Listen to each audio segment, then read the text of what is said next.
بسم اللہ الرحمن الرحیم. نعیمس ورچوئل اکیڈمی میں آپ سب کو خوش آمدید. میں ہوں آپ سب کی ٹیچر مس عظمیٰ ملک.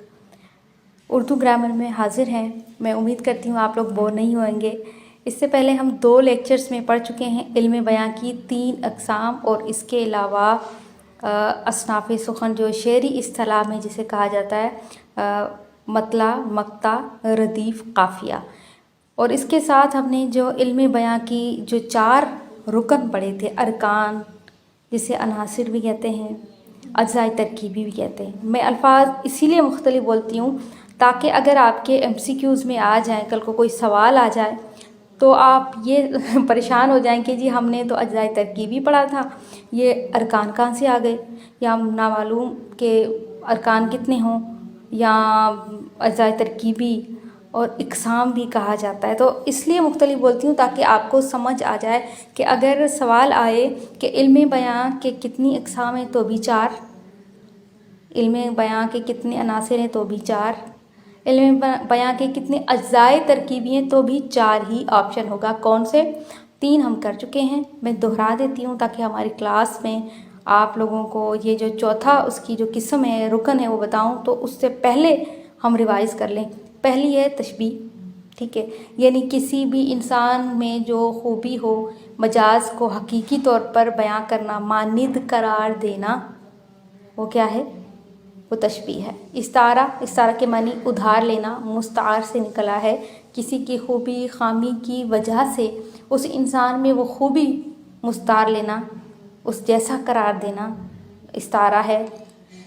تیسرا ہم نے مجاز مرسل کہ مجاز مرسل میں تشبیہ اور استعارے کی کوئی بھی پوزیشن نہ ہو، کوئی بھی ملاوٹ نہ ہو، بلکہ اس میں ایک مخصوص ایک اشارہ ہو ڈھکے چھپا، اس کو ہم مجاز مرسل کہتے ہیں. اور چوتھی جو ہے اس کی جو قسم ہے کنایا، یہ مشکل قسم ہے، مشکل جو رکن ہے اس کو سمجھنے کی ضرورت ہے کیونکہ اس کے جو اجزاء ہیں نا اس میں تھوڑا سا ہی تعلق ہوتا ہے. لیکن اگر آپ سمجھ کے پڑھیں گے، دل سے پڑھیں گے تو یہ میں 100% شور کہتی ہوں کہ آپ کا اردو کا 20 کے 20 نمبر آئیں گے. کیونکہ علم بیان انتہائی اہم چیزیں ہوتی ہیں علم بیان کی، کہ کنایا کی کتنی اقسام ہیں، کنایا بعید کیا ہے، قریب کیا ہے.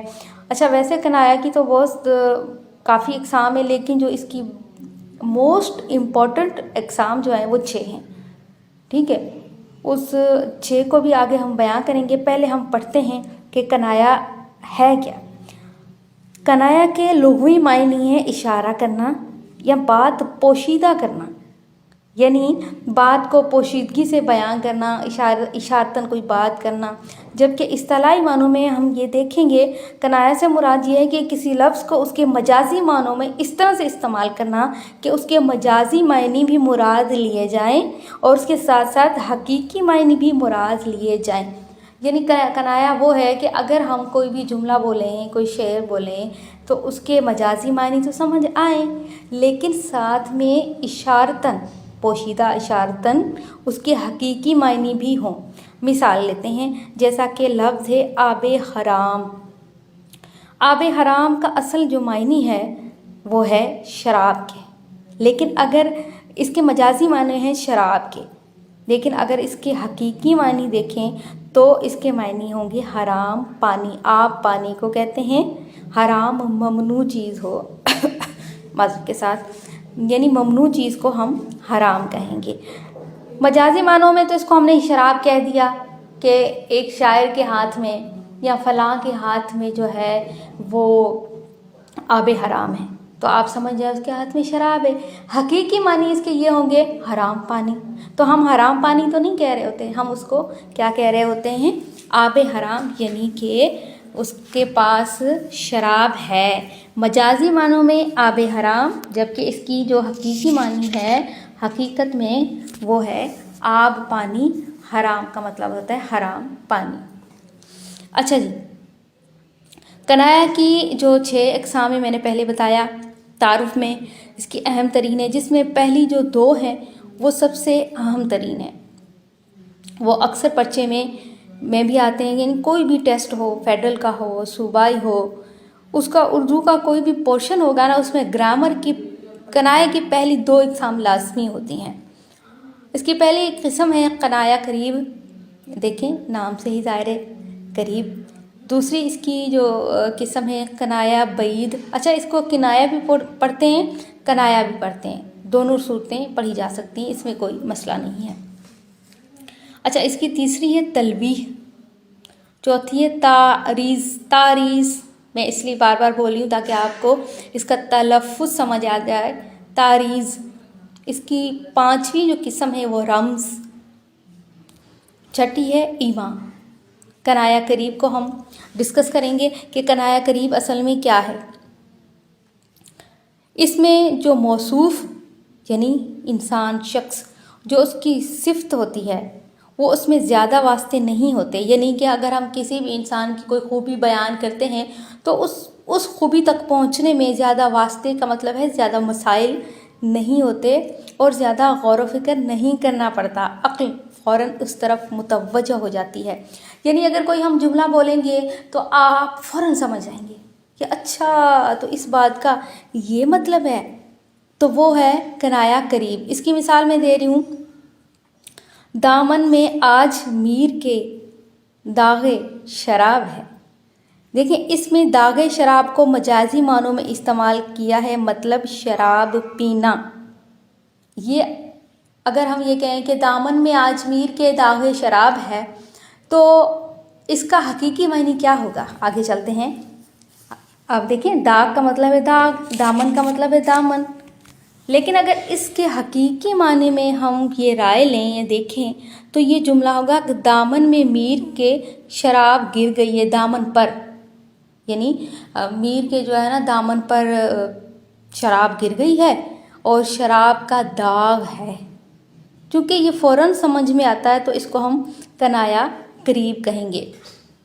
آپ سمجھ رہے ہیں؟ یعنی کہ مجازی معنوں میں اگر ہم یہ دیکھیں، جملہ تھا دامن میں آج میر کے داغ شراب ہے، مجازی معنوں میں ہم یہ کہیں گے کہ میر صاحب جو ہے نا آج شراب پینے کے موڈ میں ہیں یا میر کے پاس شراب ہے، لیکن حقیقت میں دامن پر شراب گر گئی ہے۔ تو اس میں آپ کو سمجھ آ گیا کنایا قریب ہے کہ دامن میں شراب ہے یا پی رہے ہیں۔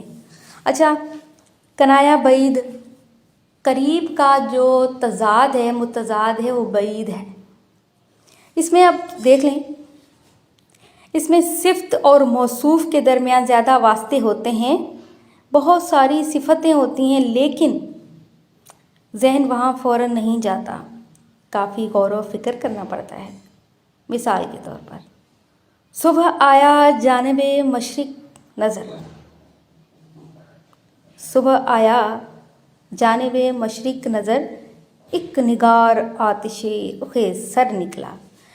میں پہلے بتا چکی ہوں کہ اس کا مطلب یہ ہے کہ آپ کو سمجھ نہیں آئے گی، اس میں بہت ساری صفتیں ہوں گی۔ اب اس میں دراصل جو شاعر نے بہت ساری جو صورتیں بیان کی ہیں، اس میں بات ہو رہی ہے اصل میں سورج کی، یہ ایک صفت ہے، ٹھیک ہے۔ نگار کا مطلب ہے خوبصورت، یعنی بہت زیادہ خوبصورت۔ اب دیکھیں جب سورج صبح صبح نکلتا ہے تو خوبصورت لگتا ہے۔ آگے ہے آتشی رخ کا مطلب ہے اس کا چہرہ سرخ اور اس کا جو سر ہے نا کھلا ہوا ہے۔ یہ تمام صفتیں ایک ہی کے لیے استعمال کی گئی ہیں، یہ صفتیں سورج کے لیے ہیں۔ یعنی دیکھیں صبح صبح مشرق سے کیا نکلتا ہے؟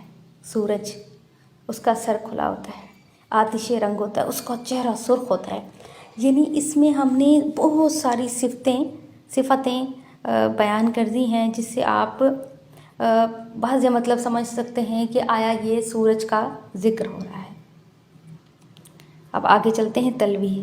تلویح اس کا مطلب ہے دور سے اشارہ کرنا، یعنی اس میں لازم ملزوم کے درمیان زیادہ واسطے ہوتے ہیں، ٹھیک ہے۔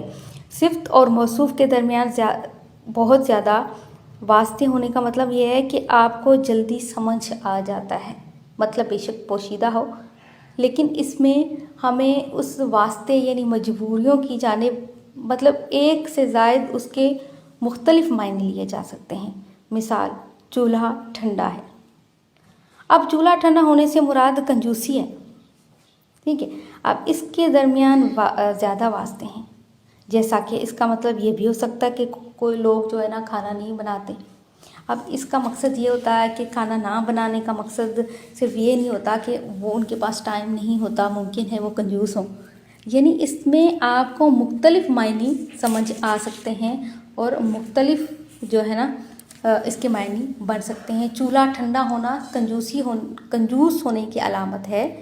یہ جو جملہ ہے کنجوس کے لیے استعمال کیا جاتا ہے، لیکن اس کی وجہ کیا ہے؟ ممکن ہے کوئی کھانا نہ بناتا ہو، کچھ بھی ہو سکتا ہے. آگے ہے رمز.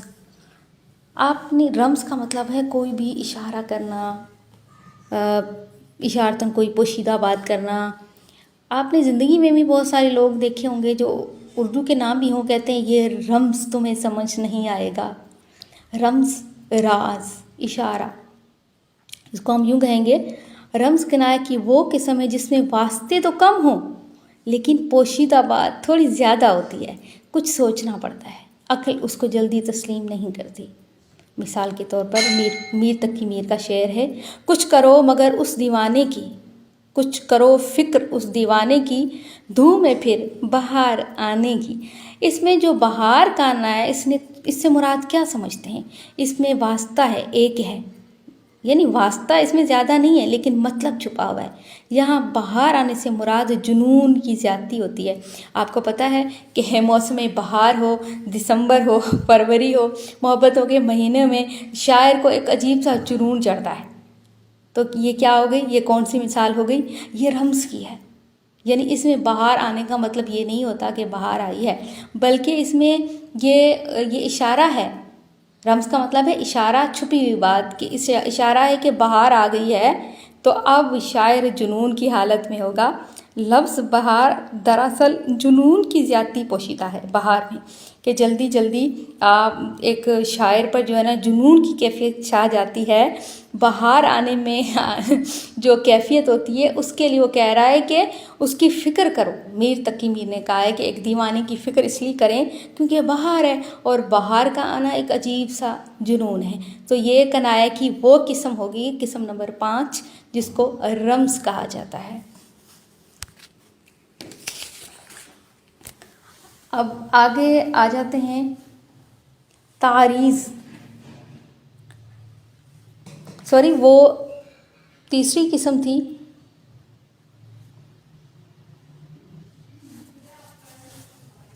بلکہ رمز، چلیں آگے پیچھے ہو سکتا ہے، رمز میں سمجھا چکی ہوں. اب آگے ہے تعریض. ایکچولی پیج آگے پیچھے ہو گئے ہوں گے، اب لیکچر دوبارہ سے ریکارڈ کرنے میں دقت ہوگی، آپ کے لیے مشکل، میرے لیے بھی. اچھا، ہم رمز جو ہے نا یہ جتنی بھی اقسامیں آگے پیچھے کر کے آ سکتی ہیں، اس کا مطلب یہ نہیں ایکوریٹ ایسی تسلسل کے ساتھ چلتے رہنا ہے. آپ کو رمز سمجھا چکی ہوں. اب ہے تعریض. تعریض یہ کنایہ کی وہ قسم ہے جس میں بات تو کسی اور کی جاتی ہے لیکن اس سے مراد کوئی اور لیا جاتا ہے. یعنی اگر بات آپ میری کریں گے تو اس سے حقیقی جو مراد ہوگی وہ کوئی اور ہوگا. مثال کے طور پر بدنام بھی جھوٹے بھی ہم ہی ہیں بے شک، ہم ستم کرتے ہیں اور آپ کرم کرتے ہیں. حقیقت میں یہ شاعر اپنے آپ کو نہیں کہہ رہا بلکہ یہ محبوب کو کہہ رہا ہے. اچھا، یہ طنز کر رہا ہے، چھپا ہوا تعریض طنز کر رہا ہے. یعنی وہ بات اپنی کر رہا ہے لیکن اس کا مقصد یہ ہے کہ وہ محبوب کی طرف اشارہ کر رہا ہے. یعنی اس کو ستم سے مراد ہے کہ محبوب نے مجھ پر ستم کیا ہے یا اس نے جفا کی ہے، وہ ستم گر ہے، لیکن بات وہ اپنی کر رہا ہے. تو جس میں اشارہ دوسرے کے لیے ہو، بات ایک کی جائے لیکن مراد کچھ اور لی جائے. شاعری میں یہ بات شاعر اپنے لیے کہہ رہا ہے کہ ہم ہی بدنام جھوٹے بھی ہم بے شک، ہم ستم کرتے ہیں اور آپ کرم کرتے ہیں. یعنی یہ اس کو ستم والا ظاہر کر رہا ہے، اصل میں محبوب کرم نہیں کر رہا. تو یہ شاعر شکوہ کر رہا ہے. تو یہ کنایہ کی قسمیں تعریض ہوگی.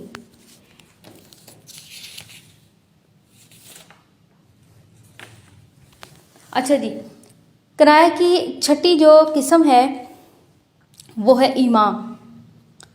ٹھیک ہے، اور رمز اور ایما میں ذرا سا ہی فرق ہے. اس میں واسطے بھی کم ہیں لیکن جو پوشیدگی ہے وہ کم ہوتی ہے، یعنی آپ کو نا فوراً سمجھ آ جاتا ہے، فوراً سے نہیں لیکن تھوڑا غور و فکر کرنا پڑتا ہے۔ مثال کے طور کہا میں نے کتنا ہے گل کا سواد، کہا میں نے کتنا ہے گل کا سواد، کلی نے سن کر تبسم کیا، یعنی تبسم یعنی مسکرانا۔ اس میں کلی جو ہے نا شبنم کے کرنے سے مراد ہے، یعنی ایک کلی سے آپ کیا سمجھتے ہیں کہ ایک کلی نے اگر تبسم فرمایا ہے یا اس نے مسکراہٹ دی ہے تو اسے کیا مراد ہے؟ یعنی وہ تھوڑی دیر کے لیے کھلی ہے، ہم کہہ سکتے ہیں کہ عارضی زندگی ہے۔ اب یہ چونکہ اس میں پوشیدگی کم ہے تو معنی فوراً سمجھ آتے ہیں، یعنی علم بیاں کے چاروں عناصر یا اجزاء ترکیبی ہم کر چکے ہیں۔